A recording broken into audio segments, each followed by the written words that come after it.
To become a qualified vampire hunter, I coated my axe with silver, determined to avenge my parents with sheer force. But those monsters moved like shadows, even capable of invisibility. To avoid being hunted myself, I had to learn to fight in the darkness. Every training session left me bruised and battered, sustained only by sheer willpower. Even so, I never once thought of giving up, because I knew that only by mastering exquisite combat skills could I eradicate the creatures that killed my parents. I had once watched my mother being murdered right before my eyes, utterly powerless to stop it. Years later, I finally found the killer and pulled the trigger, only to find the gun loaded with a blank. In desperation, I hid inside a nearby wooden cabin, frantically reloading with gunpowder, and eventually managed to kill the monster.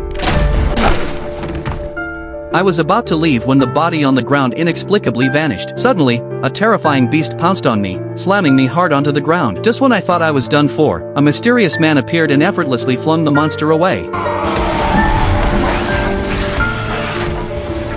When I woke again, I found myself in a dilapidated castle, brought there by him. I learned that he too was a vampire hunter, and that it was he who discovered that my mother's killer was a vampire. I begged him to take me as his apprentice. When choosing my weapon, I turned away from firearms and picked an axe instead. Under his guidance, my strength and skills grew rapidly. The silver-coated axe could slay the monsters, and since vampires lacked souls, they cast no reflection in mirrors, making it easier to identify them. Later, he sent me to a small town. By day, I worked at a grocery store. By night, I hunted vampires using the clues he provided. Finally, the day of revenge arrived. The monster who killed my mother had a keen sense of smell. He detected me the moment I stepped into the pasture.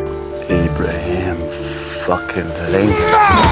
Our fight triggered a stampede. A bloody battle erupted amid the thunder of galloping hooves. The vampire was thrown to the edge of the cliff, clutching desperately at my ankle. As he raised his axe to strike me, I quickly activated the hidden mechanism in my axe handle, a mounted rifle, and pulled the trigger, ending the life of my mother's killer with my own hands. Yet with his dying breath, the creature whispered words that still echo in my ears. There are tens of thousands of vampires in this land, and they will never stop. Then, following a scream of agony, I made a horrifying discovery. The man who saved me, who taught me everything, my mentor, was also a vampire.